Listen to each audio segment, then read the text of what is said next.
नमस्ते dear viewers. आज के इस वीडियो में हम लोग देखने वाले हैं एक्सप्रेशन फॉर बेंडिंग मोमेंट। देखिए मेरे प्यारे व्यूअर्स, पिछले वीडियो में हम लोगों ने देखा कि बेंडिंग मोमेंट क्या होता है।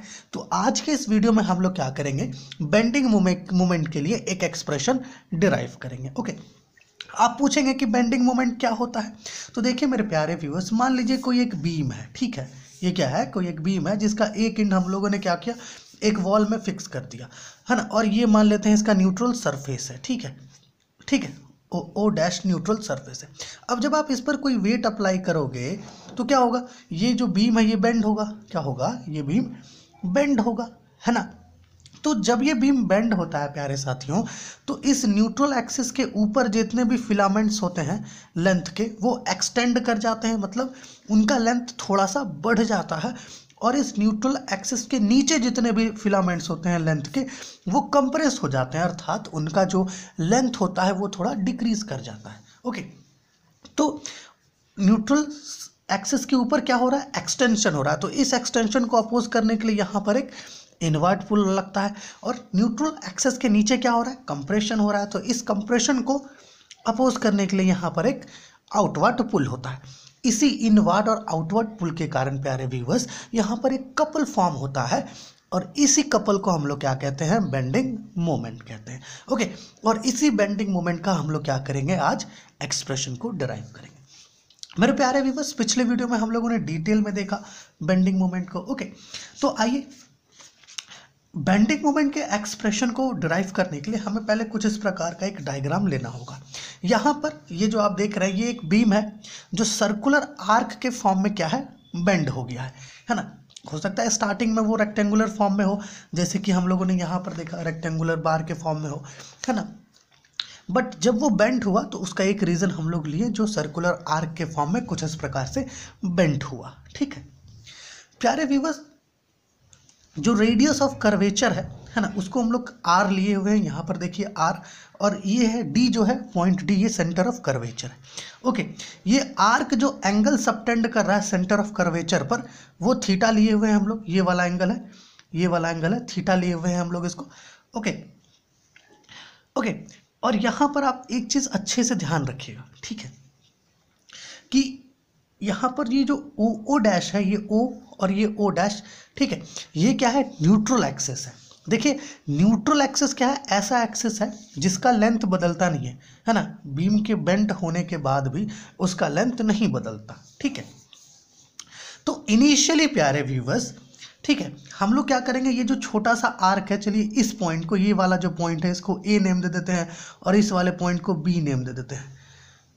तो हम लोग क्या करेंगे, इस छोटे वाले आर्क को ही लेकर के चलेंगे, ठीक है। अब देखिए जब ये बीम अनबेंट पोजीशन पर होगा, क्या होगा, अनबेंट, ठीक है। जब ये अनबेंट पोजीशन पर होगा तो इस स्थिति में इसका जितना भी लेंथ के फिलामेंट्स है, सबका लेंथ क्या होगा, न्यूट्रल एक्सिस से इक्वल होगा। लेकिन जब बेंट होगा तो न्यूट्रल एक्सिस के ऊपर वाला का लेंथ बढ़ जाएगा और न्यूट्रल एक्सिस के नीचे वाला का लेंथ घट जाएगा। ओके, तो अनबेंट पोजीशन पर क्या होगा, जो लेंथ होगा हमारा इस बीम में, हर एक फिलामेंट का वो सेम होगा, न्यूट्रल एक्सिस से सेम होगा। ओके, तो यहाँ पर मान लीजिए ये जो आर्क है, ठीक है, ये स्मॉल आर्क ए बी को लेकर के हम लोग चल रहे हैं, ठीक है। तो जनरली प्यारे व्यूवर्स, यहाँ पर जो ओरिजिनल लेंथ की अगर बात करें, original, okay, original length of A B, ये जो स्मॉल आर्क ए बी है, ठीक है, ये यहाँ ए बी नहीं है, ठीक है, गलती से हो गया है, ठीक है, तो इसको आप काट लीजिएगा, ठीक है। ओरिजिनल लेंथ ए बी जो है, ठीक है, अगर आप इसका वैल्यू निकालते हो तो इसका वैल्यू आपको आर थीटा मिलेगा, ठीक। और अब देखिए चूंकि ये बीम क्या हो गया, बेंड हो गया, क्या हो गया, ये बीम बेंड हो गया। तो हाँ, इस न्यूट्रल एक्सिस के नीचे वाला जो फिलामेंट्स होगा वो कंप्रेस होगा, और उसके ऊपर वाला फिलामेंट्स क्या होगा, एक्सटेंड होगा। तो हम लोग क्या करेंगे, इस न्यूट्रल एक्सिस के ऊपर का एक फिलामेंट कंसिडर करेंगे जो जेड डिस्टेंस की दूरी पर होगा, ठीक है।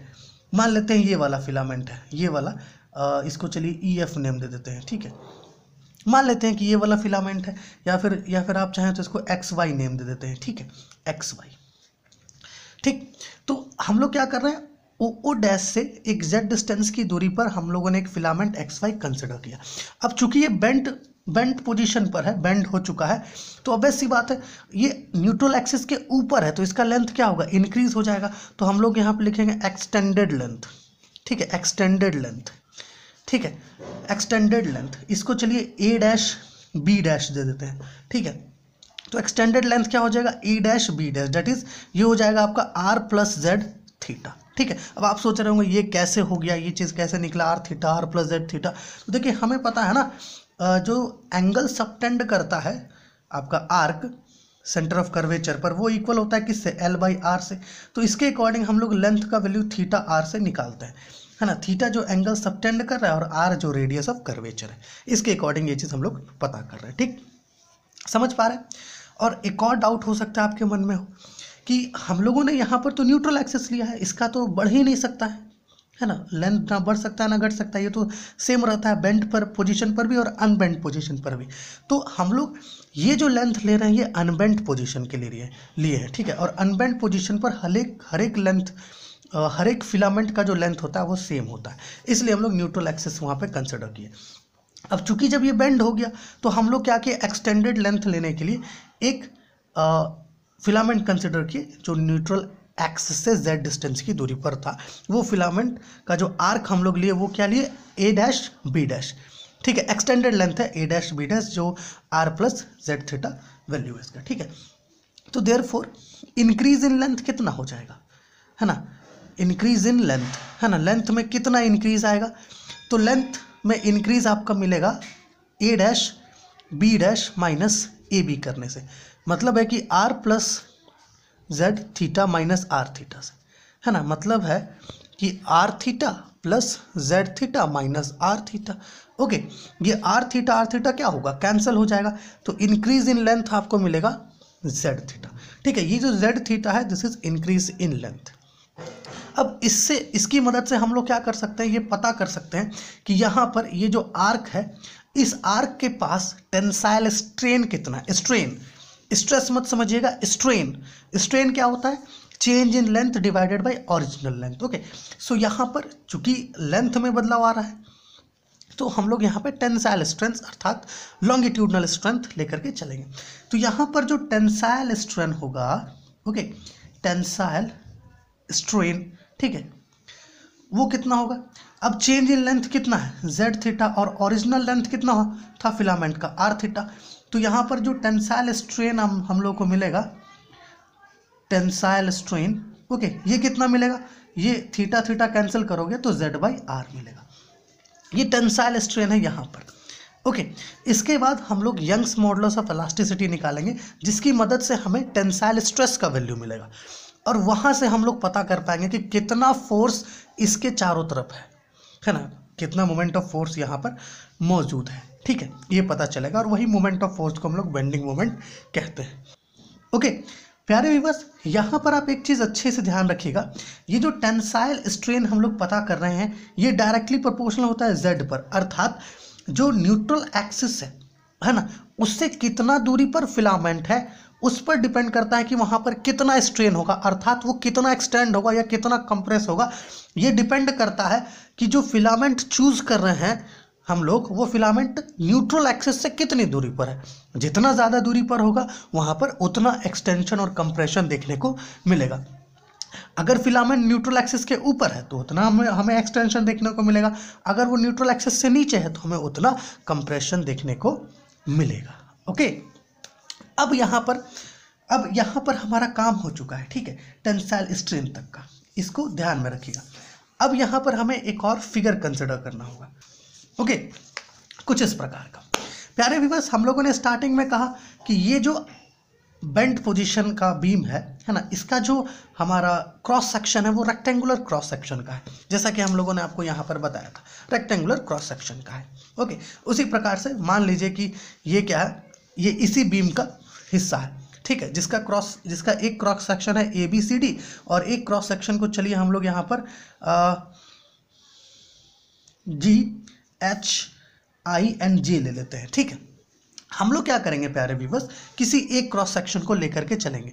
हम लोग यहाँ पर ए बी सी डी, ठीक है, A B C D cross section को लेकर के चलेंगे। आप चाहें तो जी एच आई जे जो क्रॉस सेक्शन है इसको भी ले सकते हैं, इच्छा आपकी, ठीक है ना। अब आप पूछेंगे इस क्रॉस सेक्शन को लेकर के क्यों चल रहा है, क्योंकि यहाँ पर हम लोग जैसे कि z डिस्टेंस की दूरी पर एक फिलामेंट लिए थे, उसी तरीके से हम लोग क्या करेंगे, यहाँ पर इस यहाँ से एक z डिस्टेंस की दूरी पर एक स्मॉल एरिया कंसिडर करेंगे।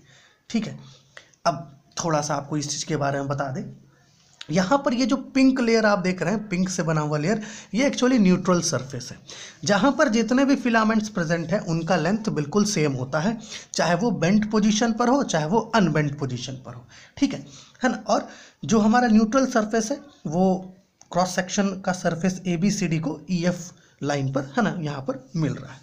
ठीक है, तो हम लोग क्या कर रहे हैं, EF से Z डिस्टेंस की दूरी पर एक स्मॉल एरिया कंसिडर कर रहे हैं। चलिए मान लीजिए कि ये जो स्मॉल एरिया है ये वाला, इसको हम लोग del A ले लेते हैं। ठीक है, और इस स्मॉल एरिया पर जो टेंसाइल स्ट्रेन है वो Z/R से इक्वल है। अभी पता किया ना हम लोगों ने, जो न्यूट्रल एक्सिस है उससे Z डिस्टेंस की दूरी पर जो टेंसाइल स्ट्रेन है वो कितना है, Z/R।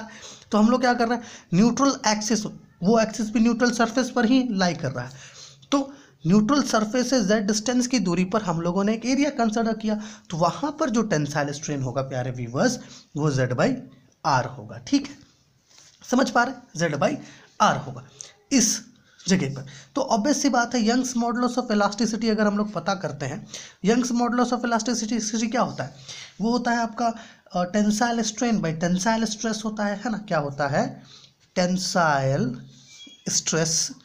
ओके, स्ट्रेस क्या होता है, स्ट्रेस एक्चुअली कहिए तो एक प्रकार से प्रेशर की तरह होता है ना, जो normal force per unit area stress होता है। ठीक है, tensile stress divided by tensile strain, कुछ इस प्रकार से हम लोग इसको लिखते हैं यंग्स मॉडुलस ऑफ इलास्टिसिटी को। अब टेंसाइल स्ट्रेस का तो पता है नहीं भैया हमें, चलिए इसको TS से रिप्रेजेंट कर देते हैं, और टेंसाइल स्ट्रेन जो है इस स्मॉल एरिया पर वो हमारे पास गिवन है, दैट इज Z/R। ओके, समझ पा रहे हैं, हम लोग क्या कर रहे हैं, यंग्स मॉडुलस ऑफ इलास्टिसिटी निकाल रहे हैं इस स्मॉल एरिया पर। ठीक है, जिसका टेंसाइल स्ट्रेन कितना है, Z/R। ओके, सो हम लोग ऐसा लिख सकते हैं कि जो टेंसाइल स्ट्रेस है वो इक्वल होगा किससे, Y Z/R से इक्वल होगा। ठीक है, हम लोग क्या कि इस Z/R को इधर लेफ्ट हैंड साइड में ले आए तो हमें कुछ इस प्रकार का देखने को मिला, जहाँ पर Y क्या है, यंग्स मॉडुलस ऑफ इलास्टिसिटी है। ठीक है, कंसिडर्ड रीजन के लिए Z जो है आपका कहिए तो डिस्टेंस है इस स्मॉल एरिया का। ठीक है, न्यूट्रल लाइन EF से, और R जो है रेडियस ऑफ कर्वेचर है, यहाँ पर R रेडियस ऑफ कर्वेचर। ठीक, समझ पा रहे हैं। अब देखिए ये क्या हो गया, टेंसाइल स्ट्रेस हो गया। ओके, अब जो फोर्स होगा इस चारों तरफ, है ना, इस एरिया के आसपास जो फोर्स होगा about this small area del A, इसके आसपास जो फोर्स होगा वो कितना होगा, वो होगा आपका, देखिए फोर्स, है ना, ऑन दिस स्मॉल एरिया। ठीक है, this small area del A के चारों तरफ जो फोर्स होगा वो कितना होगा। अब चूंकि हमें पता है प्रेशर क्या होता है, फोर्स बाई एरिया होता है ना, स्ट्रेस भी इसी प्रकार से फोर्स पर यूनिट एरिया होता है स्ट्रेस, तो हम लोग उसको इस प्रकार से ले सकते हैं। तो फोर्स क्या होगा, pressure into area.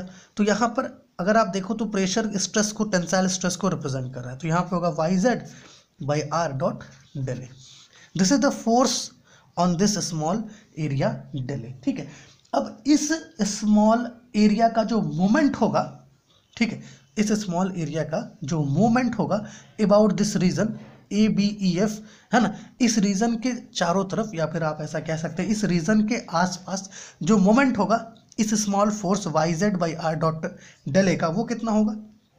Okay, moment of our force. Okay, our force का जो मोमेंट होगा वो क्या होगा, ये होगा YZ/R dot del A dot Z से इक्वल होगा। अर्थात हम इसे ऐसे लिख सकते हैं YZ²/R, okay, del A।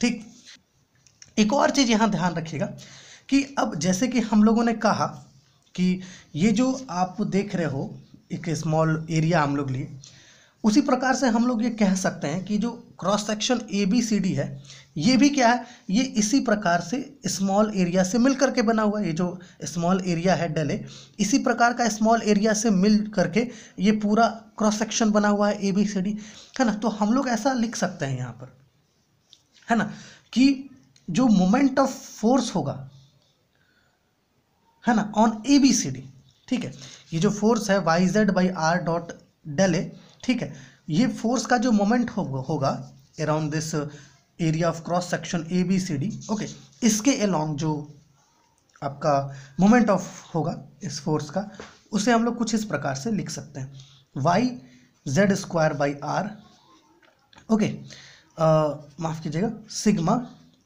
Z² del A से लिख सकते हैं, ठीक है, क्योंकि यहाँ पर स्मॉल एरिया है, यहाँ पर ये Z² यहाँ पर आएगा, ओके, Z², ठीक है। तो सिग्मा डेल ए, ठीक है, हम लोग चाहें तो इसे कुछ ऐसे भी लिख सकते हैं Y/R sigma del A Z², okay. से यहाँ पर ये जो रीजन है ये वाला, ठीक है, इसको कहते हैं हम लोग IG, that is geometrical moment of inertia, okay. So जो मोमेंट ऑफ फोर्स, ठीक है, ये जो फोर्स था YZ/R डॉट डेल ए, इसका जो मोमेंट होगा about this cross section ABCD, वो मोमेंट ऑफ फोर्स कितना होगा, moment of this force about the cross section ABCD, वो होगा YIG/R, ओके। और इसी को हम लोग क्या कहते हैं, बेंडिंग मोमेंट कहते हैं। क्या कहते हैं, बेंडिंग मोमेंट, ठीक है। सो जो एक्सप्रेशन है बेंडिंग मोमेंट का, वो क्या होगा, एक्सप्रेशन फॉर बेंडिंग मोमेंट होगा आपका YIG/R, जहां पर Y है Young's modulus of elasticity, IG है आपका ज्योमेट्रिकल मोमेंट ऑफ इनर्शिया और R है रेडियस ऑफ कर्वेचर। अब जैसा कि हम लोगों ने कहा आपको कि ये जो हम लोग ले रहे हैं बीम, ये क्या है, रेक्टेंगुलर क्रॉस सेक्शन का है ना, बट बहुत सारा बीम सर्कुलर क्रॉस सेक्शन का भी होता है। तो यहाँ पर होता क्या है कि जब हम लोग क्रॉस सेक्शन रेक्टेंगुलर लेंगे तो ज्योमेट्रिकल मोमेंट ऑफ इनर्शिया का वैल्यू डिफरेंट होता है, और जब सर्कुलर लेंगे तब ज्योमेट्रिकल मोमेंट ऑफ इनर्शिया का वैल्यू डिफरेंट होता है। तो ये चीज़ आप यहाँ पर नोट कर लीजिए। जब हम लोग रेक्टेंगुलर, है ना, बार लेते हैं, ठीक है, मतलब है कि जब रेक्टेंगुलर क्रॉस सेक्शन वाला बीम लेते हैं तो वहाँ पर उस केस में जो IG है ज्योमेट्रिकल मोमेंट ऑफ इनर्शिया, इसका वैल्यू होता है BD/Q/12, ओके। सो जो मोमेंट होगा, जो बेंडिंग मोमेंट होगा, वो आपका हो जाएगा YBD/Q/12R, इससे इक्वल हो जाएगा, ओके। लेकिन वहीं अगर आप सर्कुलर बार लेते हो तो उस स्थिति में जो ज्योमेट्रिकल मोमेंट ऑफ इनर्शिया होता है, इसका वैल्यू आपका इक्वल होता है पाई R पे पावर 4/4 से इक्वल होता है, ठीक है। तो इस स्थिति में जो बेंडिंग मोमेंट हो जाएगा आपका, वो हो जाएगा Y पाई R पे पावर 4/4R से इक्वल हो जाएगा, ठीक है। तो कुछ इस प्रकार से हम लोग एक्सप्रेशन पता करते हैं बेंडिंग मोमेंट का।